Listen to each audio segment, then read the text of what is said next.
impulsando, ¿no? Y reorientar la economía hacia necesidades mucho más concretas: transporte público, autosuficiencia alimentar, salud, educación básica. Y esto obviamente yo creo que también es importante, aunque es muy difícil estando pegado a Estados Unidos, pero tendríamos que replantear nuestra asociación, que más bien es una dependencia de Estados Unidos. Y bueno, aquí termino.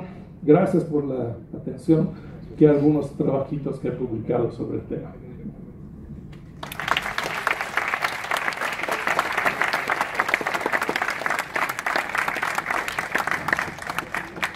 ¿Cuál es la razón de por cuál las renovables no son capaces de sostener el consumo energético que tenemos actualmente? Te digo que tengo otra, si quieres vengo a otra plática, pero en extrema síntesis. A ver, las renovables producen electricidad. ¿Sabes cuánto es el porcentaje de electricidad de la matriz energética total de México? Es el 17%. O sea, de toda la energía que consumamos, solo el 17% es energía eléctrica. Y la renovable, bueno, salvo los biocombustibles, que también ahí habría que ver si vale la pena desarrollarlo, pero digamos, todas las demás renovables producen electricidad, ¿ok? Nosotros gastamos, de toda la energía que gastamos en México, el 43% se va a la transportación. Transformar no sé, no sé cuántos vehículos hay en México. En el mundo hay 1.200 millones de vehículos de combustión interna. En México debe haber, no sé, varios millones. Transformarlo a vehículos eléctricos es imposible. No hay suficiente, ni siquiera tierras raras para la producción de las baterías litio, cosas por el estilo. Las renovables tienen una tasa de retorno energético inferior al petróleo, comparable quizás al petróleo convencional. O sea, yo soy el primero en decir que deberíamos desarrollar la renovable. ¿Por qué? Porque dentro de unas décadas lo que nos va a quedar. Pero no podemos ilusionarnos que esto nos va a dar la misma cantidad de energía en un tiempo tan corto como el petróleo barato que tuvimos antes. Son relativamente caras. Me pueden decir que han bajado los precios de los paneles solares, pero finalmente, si uno lo va a ver, tiene siempre que considerar que el eólico y el solar son intermitentes. Entonces, prácticamente el factor de carga es 20%, 25%. Es decir, tu capacidad instalada nominal la tiene que dividir por 4, porque es solamente la cuarta parte la que funciona siempre, digamos, ¿no?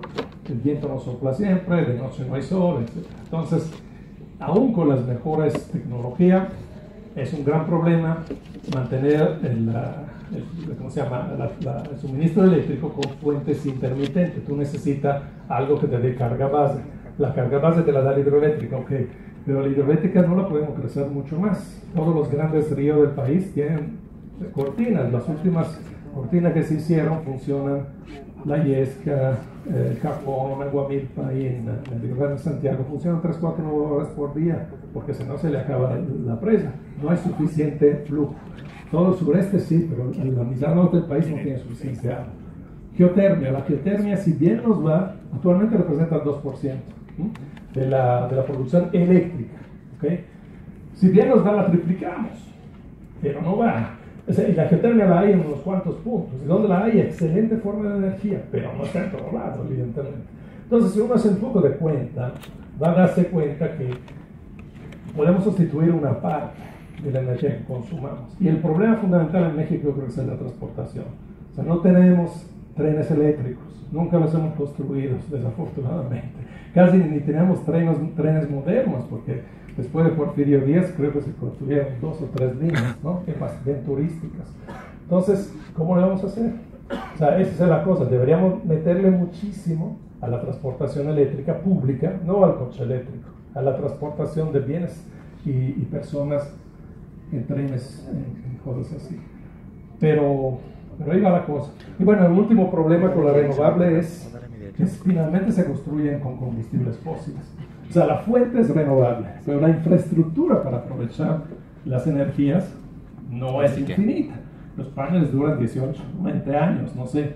Un aerogenerador, 15, 20, no sabemos todavía. Pero son cosas, un aerogenerador de estos gigantescos que ponen ahorita incluso en mar, son casi comparables con una plataforma offshore de petróleo. O sea, es una ingeniería tremenda que se puede construir con combustibles fósiles. El día que no tengamos combustibles fósiles, quiero verte. La misma red eléctrica, tú has visto los cables que cruzan las sierras, etcétera. ¿Cómo crees que lo ponen? Lo ponen con helicópteros, ¿no? O los mantenimientos se lo dan con helicópteros. Hay muchos problemas en la transición energética.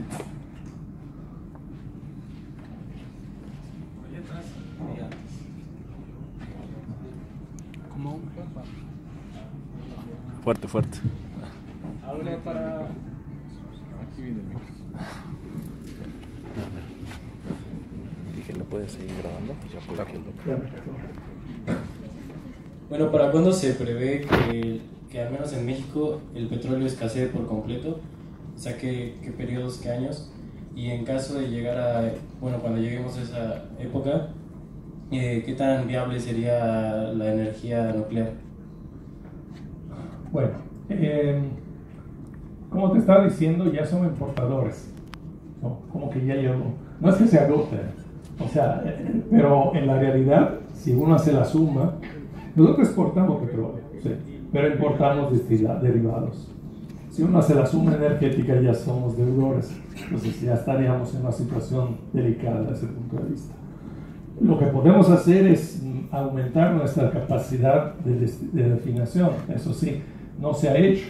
Apenas ahorita se está reconvertiendo, bueno, se han reconvertido, se han modernizado alguna refinería, pero creo que la última refinería, me corrijan los expertos, se construyó allá a finales de los 70, si bien recuerdo.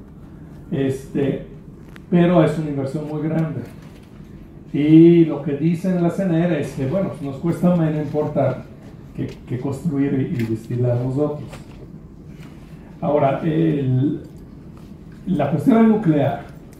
Nuclear obviamente siempre polariza el auditorio porque hay algunos que dicen que es el demonio y otros que dicen que es la única posibilidad, etc.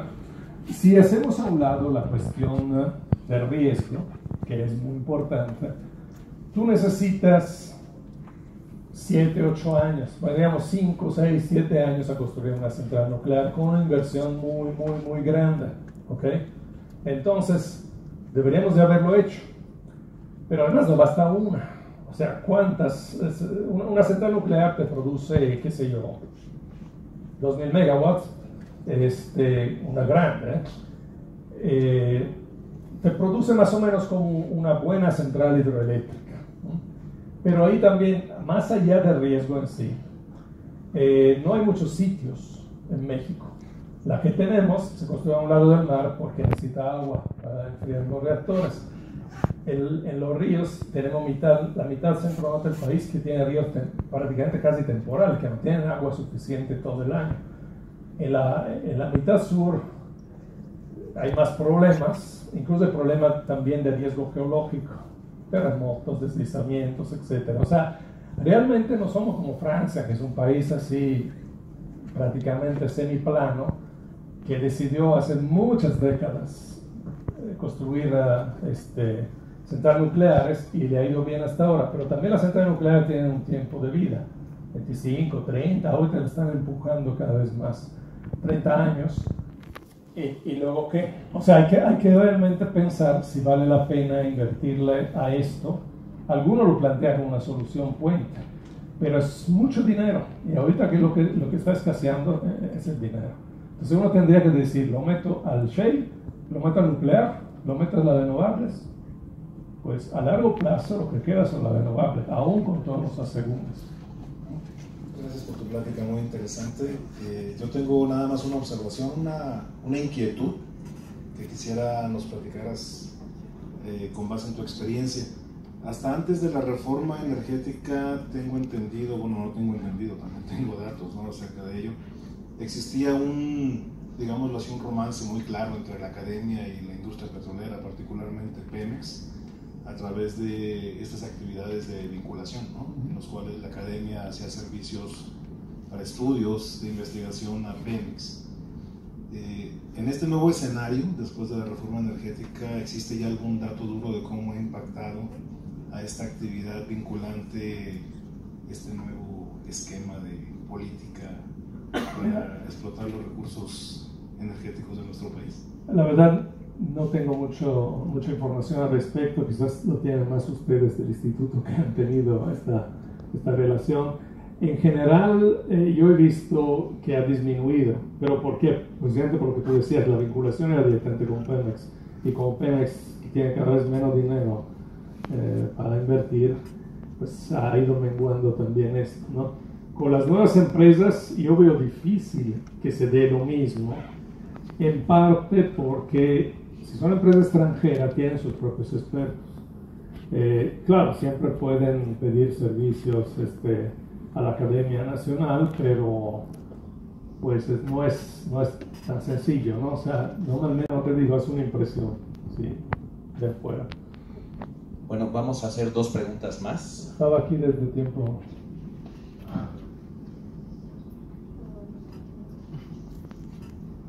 Coincido en cómo describes la fotografía.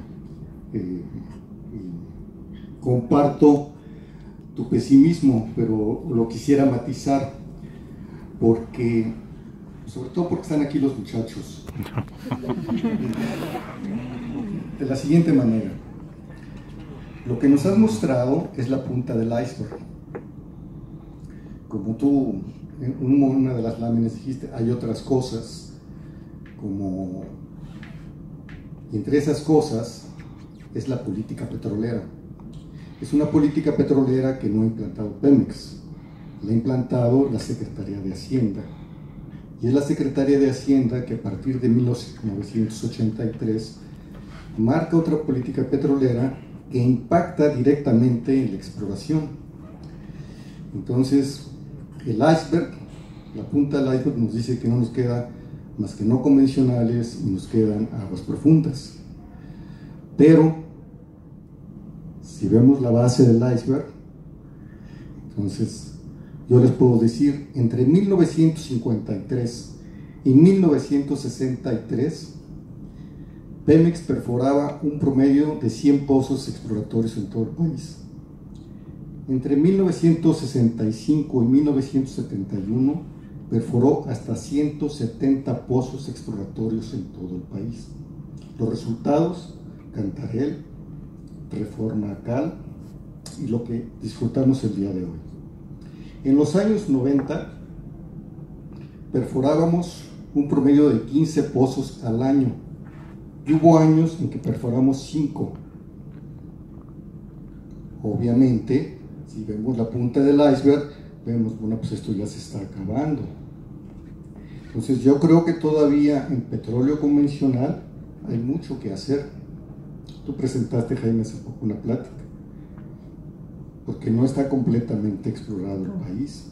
Sí, no quiero caer en fantasías ni en falsas expectativas, pero otro dato muy importante, no sé si ustedes saben cuál fue el propósito de Petróleos Mexicanos, la fundación de Petróleos Mexicanos. Eso lo describe muy bien el ingeniero Efraín Buenrostro, que fue segundo director de Petróleos Mexicanos, y Manuel Rodríguez Aguilar, y no Antonio J. Bermúdez. Petróleos Mexicanos se fundó para aprovechar los recursos petroleros del país, para impulsar el desarrollo y el bienestar de los mexicanos. ¿Cómo? Mediante el suministro suficiente de la energía derivada del petróleo. Segundo, Petróleos Mexicanos debería de impulsar mediante precios accesibles la industrialización del país. Los ingresos petroleros entre 1938 y 1975 del gobierno eran del 6%. ¿Saben cuánto es a partir de 1985 a la fecha? El 40%. Ahora es 8. Ahora es el 8. Fue 30 hasta hace 2 años. Bueno, sí, pero y México creció con esos ingresos petroleros del país a tasas del 6 al 7%, es decir, las tasas que tuvo China hace poco. Entonces yo creo que está muy bien todo lo presentado, coincido en muchos puntos, podré tener ciertas, pero son mínimas. Pero creo que lo que hemos visto aquí muy bien presentado es la punta del iceberg. Pero yo quisiera que sí se fueran también con esa inquietud. ¿Cuánto ha afectado la política petrolera de este sistema neoliberal que se impone en 1983 a nuestras vidas? Y para tomar decisiones, no tomar decisiones apresuradas, deberíamos de estudiar, de analizar, de ponderar esa política petrolera que llevó al descubrimiento de Cantarell y de Reforma. No nada más fue porque los geólogos eran buenos y porque la naturaleza no, hubo una política que impulsó esos descubrimientos. No, yo estoy de acuerdo que evidentemente la política energética tiene un rol fundamental. De acuerdo con lo que tú dices de lo que pasó desde el 82 para acá, sobreimpuesto sobre esto hay una declinación natural y una, que llamo ley de retornos decrecientes. En nuestros escenarios, obviamente queda todavía petróleo no convencional por descubrir. Hicimos las regresiones que se hacen normalmente, ¿no? O sea, los descubrimientos teóricos versus reales, y obviamente quedan todavía campos por descubrir. Pero los campos que quedan por descubrir no son Cantarell, no son ni siquiera gigantes, son campos medianos, pequeños, muy pequeños. Lo que quiero decir es que más allá de la política, que seguro, yo coincido contigo, se explotó, se produjo y se explotó mal, o sea, con fines políticos, la riqueza mexicana, y se utilizó también de una manera muy cuestionable. Más allá de esto, estamos frente a un fenómeno que es geológico, que lo que queda, aunque queda, pero es de mayor costo. Entonces, ahí es donde empieza a haber el problema. Y cuando apuntaste el tema de la refinación, México no ha construido refinerías desde hace más de 30 años. Y es una política que nos impusieron, al igual que la política de exploración y producción. Pero la pregunta que surge inmediatamente es, si no tenemos petróleo, ¿por qué están desde hace años las compañías transnacionales al acecho y siempre han estado ahí buscando y buscando que se abra? Uno de los argumentos que decía todos los presidentes, vamos a eficientar la industria petrolera, y Pemex estaba siempre dentro de las 10 empresas mayores del mundo. Entonces, esos 10 que estaba Pemex tenía su propia tecnología, que empezaron a decir que Pemex no tenía tecnología. Falso. O sea, si no, no estuviera ahí. Y segundo, cuando empiezan a concientizar a la gente, sobre todo en un debate en el 2008, acerca de cómo se fueron las luchas, los técnicos contra los rudos, poniendo a los rudos al gobierno, con esa política les quitan la máscara y ya no les conviene otro debate, si recuerdo. Entonces, yo creo que hay mucho por hacer, si no, no estuvieran aquí las compañías. Y eso de no encontrar un Cantarell, todavía no tenemos ningún yacimiento en aguas profundas, porque no están explotadas. Pero las compañías están quizás ahí. Quizá no sea tan grande, pero de que hay, casi seguro. Yo digo que no hay otro Cantarell, no solo por el tamaño, también porque el Cantarell es un petróleo super somero. O sea, un gran yacimiento en aguas muy poco profundas, con una alta permeabilidad, con una alta porosidad, etcétera, etcétera. Puede haber otro gran yacimiento en aguas profundas, probablemente, pero yo repito, o sea, de acuerdo con todo lo que tú dices de la política, estamos completamente de acuerdo. O sea, hay un interés ahí del partido en turno, o de los políticos en turno, o de los directivos, no lo sé, Bueno, si quieres llamarlo, el poder es porque hay intereses muy concretos, ¿no? Digamos, de hacerse, decir que conviene más importante, claro, porque yo gano algo, ¿verdad? Es una cuestión de seguridad nacional, obviamente. Para mí es importantísimo que no se tenga que depender. Pero bueno, más allá de esto, yo creo que las compañías están aquí porque el mundo en general, la situación está muy jodida para la exploración petrolera. O sea, aunque yo creo que todavía hay, pero hay no tanto y más caro, pero es lo que hay. Entonces las compañías vienen, porque además si son de Estados Unidos, le cuesta menos ir aquí a un ladito que ir a África, que ir al Mar Caspio, etc. O sea, quiero un poco matizar lo que tú digas, porque hay mucha gente que piensa que tenemos un gran tesoro y que lo estamos regalando, etc. Pues sí, tenemos todavía, pero no es lo mismo de hace 30, 40 años. Entonces tenemos que un poco pensar también en la política futura en función de esto, en función de que vamos en una etapa donde los recursos energéticos son cada vez más caros. Ese es mi mensaje.